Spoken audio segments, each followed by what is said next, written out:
Assalamu alaikum, welcome to Book Reviews. Today's guest is Jan Andersen. She's from Swindon and is a freelance writer, copywriter, author, editor and artist. Jan also runs and owns several websites, including one of the UK's premier resources for older parents, mothersover40.com, and a website to support families affected by the loss of a loved one to suicide, childsuicide.org. So let me welcome to the studio, Jan. Hello. Hello, Jan. Welcome to Book Reviews. Can you tell me a little bit about yourself? I was just given an intro, but can you tell me about your background as well? Yeah, I was raised in Worthing, Sussex with my brother. I've also lived in Stockholm, Sweden, the north of England, and since the late 80s I've lived in Wiltshire. Okay, and you're a multi-talented lady, I can see. But today you've come to talk about your book, Yes. Chasing Death, Losing a Child to Suicide. It's about your son who took his own life back in 2009. Well, the book was published in 2009. It's quite a sensitive subject to write about. So can you tell me a little bit more about the book? Yes, it was an incredibly sensitive topic. I mean, when my son passed away, I didn't want him to have died in vain. So I believe that something positive has to emerge from every tragedy, and for me I felt this insatiable desire to help other people, both families who've lost a loved one to suicide and young people suffering from depression. A lot of the grief recovery books that I read were remote and academic and didn't really connect the brutal aftermath of losing a child to suicide. So therefore, Chasing Death, although it's not a grief recovery book as such, it attempts to connect to the raw grief of families. Okay, because I know suicide affects every community, every country in the world. And because it's not talked about in some places, it doesn't mean that it's not actually, happening. And, it is a huge issue, particularly in the UK, where they're saying the Samaritans, there's 6,000 suicides a year. I mean, that's a huge number. It is a huge number. And again, as you say, it's not spoken about. And I think because there's still this stigma attached to suicide, a lot of people who are feeling depressed maybe are afraid to seek the help that they need. They're afraid to talk to people about how they're feeling, which is dreadfully sad. I mean, last year in October, a campaign was launched to highlight male suicide under the age of 45. And I saw a quote, actually. You once said that I'm determined to be a victor of circumstance, but not a victim. Exactly. So is that the reason why you decided to write that book, to sort of to show that, in a sense? Not necessarily. Well, like I said, something positive has to emerge from every tragedy, but I really felt, that I had to make sense of such a senseless tragedy. I felt this desire to help other people. I also saw it as an avenue to raising money for charity, because £1 from every hard copy of the book goes towards Kidscape, which is the UK charity dedicated to keeping children safe from bullying and abuse. No, that's interesting subject, and I think you're very brave to talk about that. And I mean, how long did it take you to write the book? It took 6.5 years to complete, but really that long? 6.5 years to write, because obviously it was incredibly difficult emotionally. Yes. So I would go for weeks and months without writing a single word on the book. But because it's not just Christian's story, it's about the story of a wide range of families from diverse situations. So obviously I had to spend a fair bit of time conducting research and finding families who would be willing to share their experiences in the book.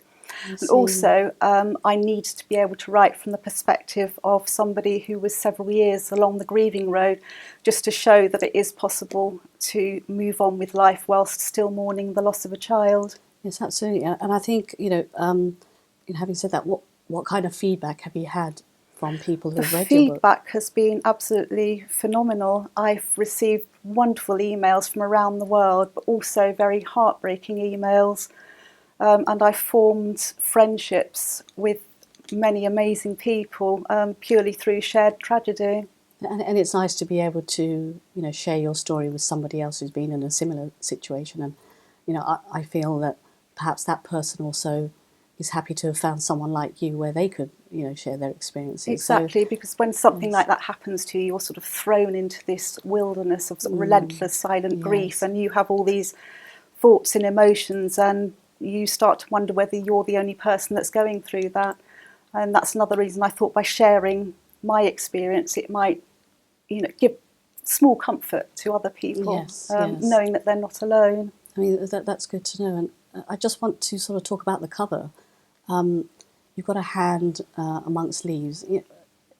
What's the meaning of that? Right. Well, when somebody takes their own life, they effectively die by their own hand. That's the significance. The hand actually is that of my eldest daughter, Annalise. The autumn leaves, they signify the end of one's current life, and it's the season in which my son passed away. I see. That's quite touching, and I think for that cover to speak for itself in that way, that you chose it. So you decided that. I mean, how did that come to you? That particular image that you wanted to. Well, bizarrely, I was walking through a museum in Bristol, and I suddenly saw this massive white hand painted on the floor, and it was in that moment that the idea came to me. I thought, that just symbolised suicide to me. So I went back home with that idea in my mind, and then designed the cover.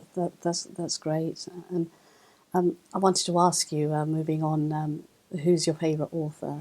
Do you do a lot of reading at all? Do you know, I don't actually have a favourite author because there are so many amazing authors around. There's one author I particularly liked by the name of Shahida Rahman. I particularly enjoyed her novel Lascar. Thank you. But I do tend to be a reader of non-fiction rather than fiction, and I love anybody who can make me laugh. I must admit that when I'm reading a book, it's rather difficult for me to take off my editorial hat and enjoy what I'm reading rather than analysing and trying to correct it. No, that's great. And has anyone inspired you through the years? Goodness, famous. I think anybody who dedicates their lives to helping others, or anybody who battles against the odds to, pursue what they believe in, inspires me. Malala Yousafzai, for example. Yes. Well-known names: Martin Luther King, Nelson Mandela. But I think the people who inspire me most are the everyday unsung heroes who never achieve public recognition, like nurses, doctors, teachers, caregivers. I think that's a wonderful response, actually, because you've not given one name, you've talked about a whole range of people, so I think that's absolutely wonderful.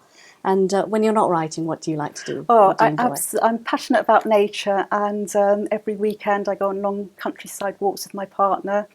I'm also passionate about art, so when I'm not up to my knees in mud in the countryside, I'm drawing and painting. That's wonderful, that's absolutely wonderful.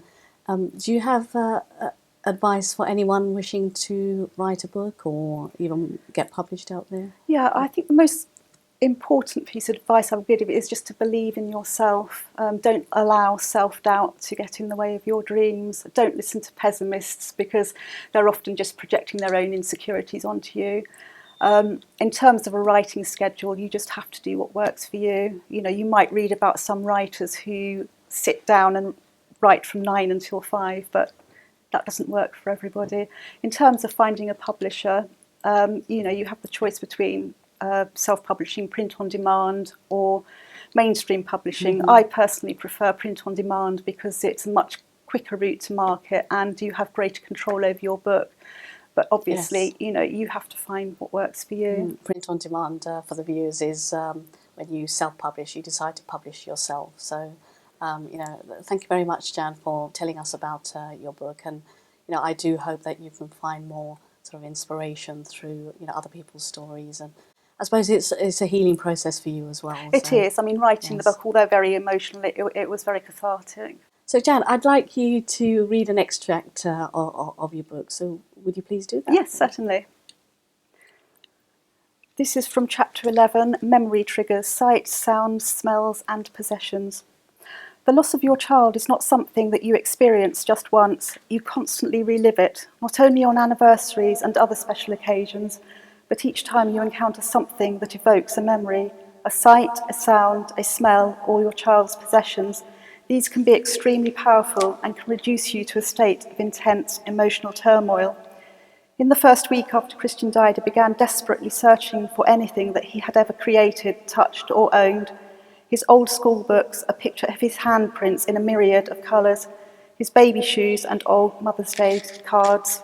In August 2006, leading up to the 4th year since Christian's loss, we decided to clear out our attic. I was unaware of how many mementos of Christian's childhood there were nestling in the dark, dusty recesses. An old pillowcase across which I'd painted Christian, Christmas 1987, and in which Santa left all of his presents. A pair of Dennis the Menace braces used to hold up his trousers when he had no waist to support them, and, once again, the clothes that he had been wearing on the final day and night of his life in 2002. I buried my face in the lacerated T-shirt that the medical emergency team had cut from him, hoping to smell just a trace of my living, breathing son. For the briefest of moments, I captured his scent and could feel his arms around me, but this was rapidly replaced by the damp, musty aroma that had impregnated the material over time. All that I could smell then was death, not life. Thank you, Jan. I You're think welcome. they're very powerful words that you wrote there. So thank you for coming on today's show. Thank you. So I'd like to end the show with a quote by Virginia Woolf. Every secret of a writer's soul, every experience of his life, every quality of his mind is written large in his works. So if you'd like to get in touch with me, please email me at bookreviews@lb24.tv. So thank you for watching. Until next time, goodbye.